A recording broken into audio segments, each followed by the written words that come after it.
Hello, everyone. My name is Quinn. You can find me on Twitter as Orthodox1993. I'm also third party tracked on Bet MMA. I think my username is QPesh666. You can go and see all of my bets there. I post all of them on Twitter.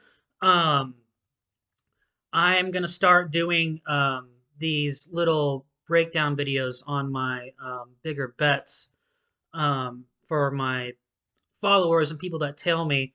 Um, and so today we are going to be talking about my max bet coming up on Nina Ansaroff versus Mackenzie Dern. Um, I currently have 6 units on Nina Ansaroff, ranging from minus 111 to minus 125. So I'm just going to break down the fight from my perspective to have you guys better understand why I'm going so heavy on this fight. So I guess we'll just start with the striking stats um, a little bit here. Um, so Nina Ansaroff, she is 10-6, which she's way better than her record indicates. She's got a 64-inch reach.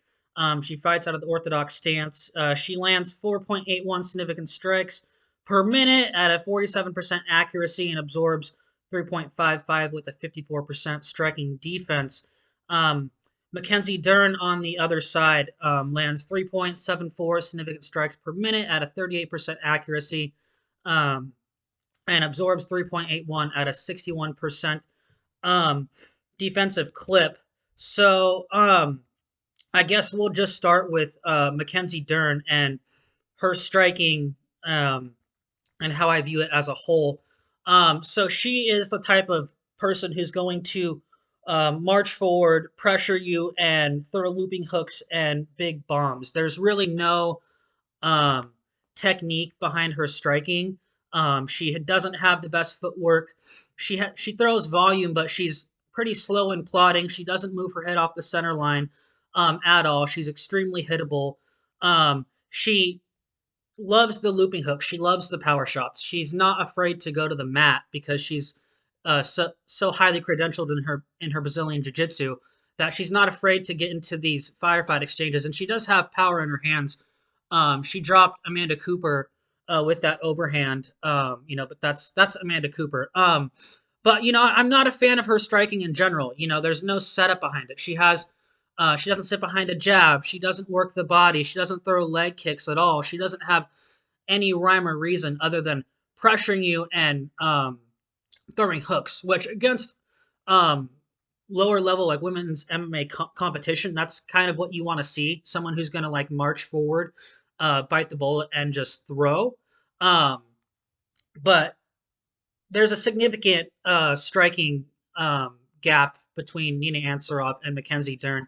Um, and so I guess we'll get into Nina Ansaroff next. Nina Ansaroff, she's one of the better strikers in the division. She pumps out good volume. She's very, very technical. She has good footwork.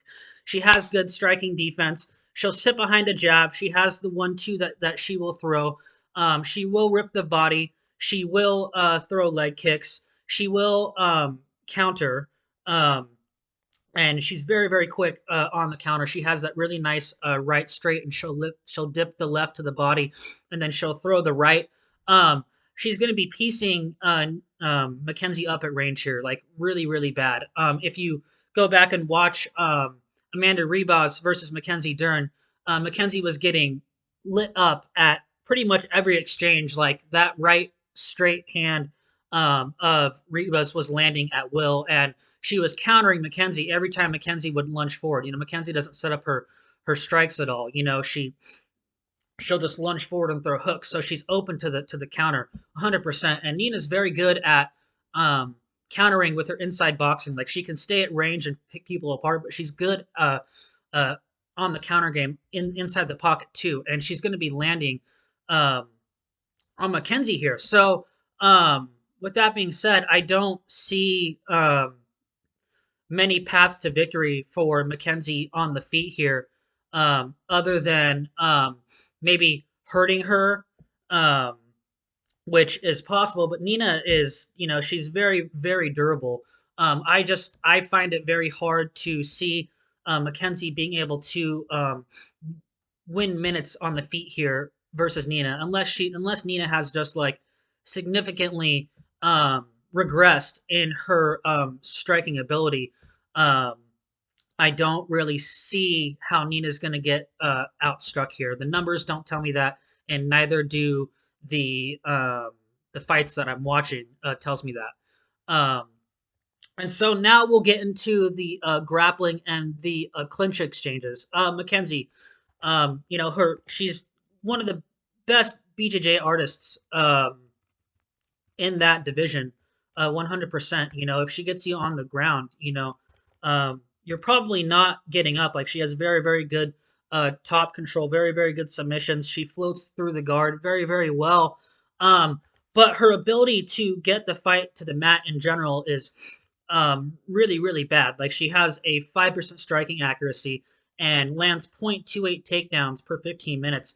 Um, and if we go back and we look at her previous fights, she attempted 5 takedowns versus Verna and landed none of them.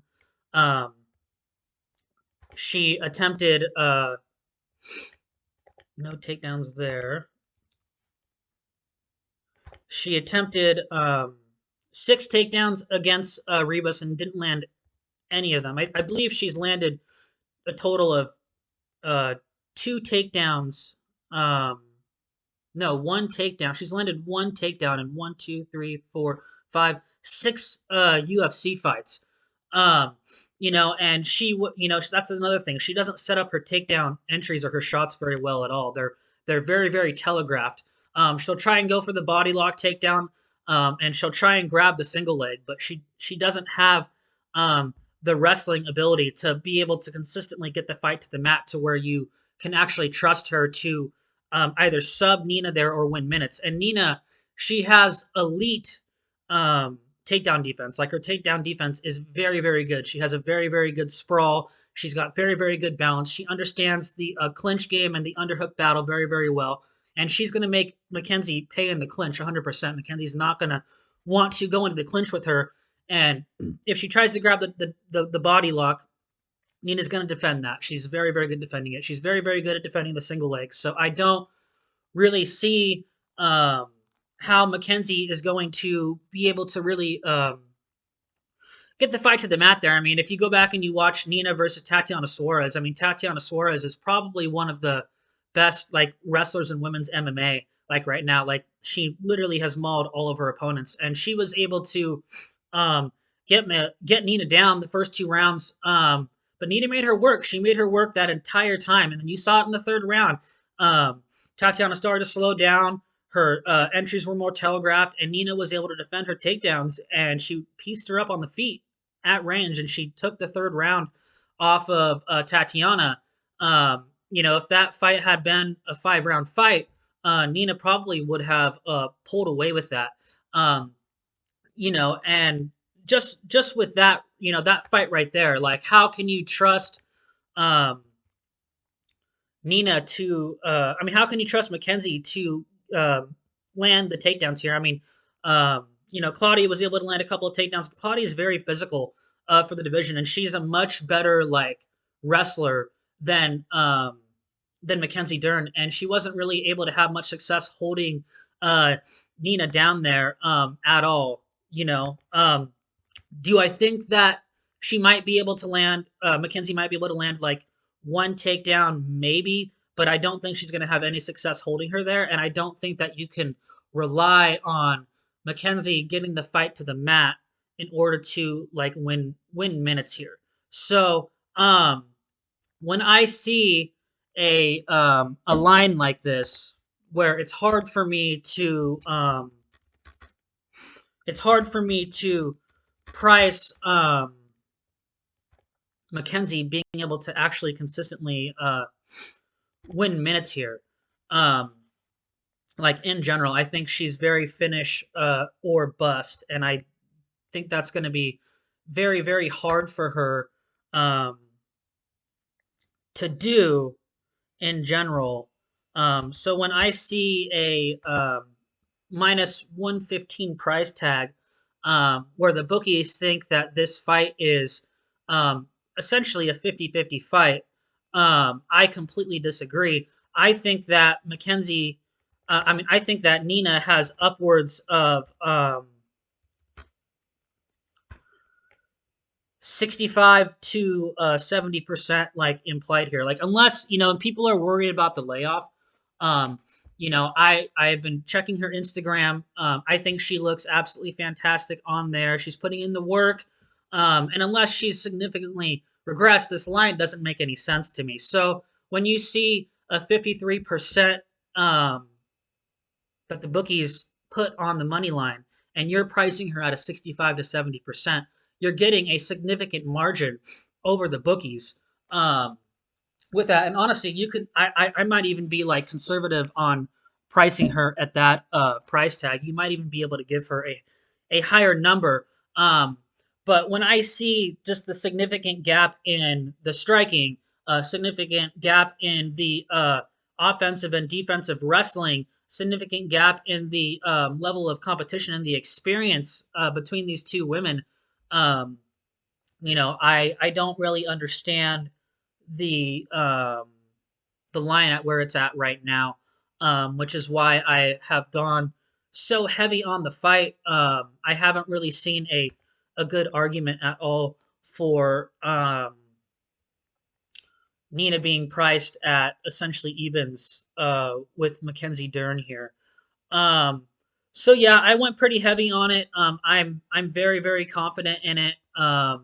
I do think that come fight week, the line is kind of held for the past couple of weeks, which has been pretty surprising to me. But I do think that during fight week, she's gonna climb up to like minus 160 um, price range. So if I were you, I would lock her in if you like what you see. From tape, I think we're getting a massive edge over the bookies on this ML line, and you always got to make them pay for that. So um, that is essentially how I see the fight going. I Mackenzie's pretty tough, so I do think that Nina is going to win a unanimous decision here.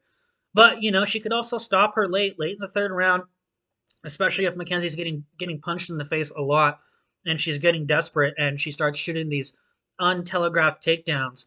Um, and even if she does, she's Nina's gonna make her work. So I think you could also maybe play third round stoppage here, third round KO TKO for Nina here. But the play for me is going to be Nina by decision, and I think that we're getting a fantastic value on this money line. So that's about it for me. Just a short breakdown here. Taylor Fade, I hope we win some money. You can follow me on Twitter at Orthodox1993. I'm very, very active on there. I love talking fights with people in general. Feel free to DM me about any questions. Please like and share this video. I really appreciate it, guys. Have a good one.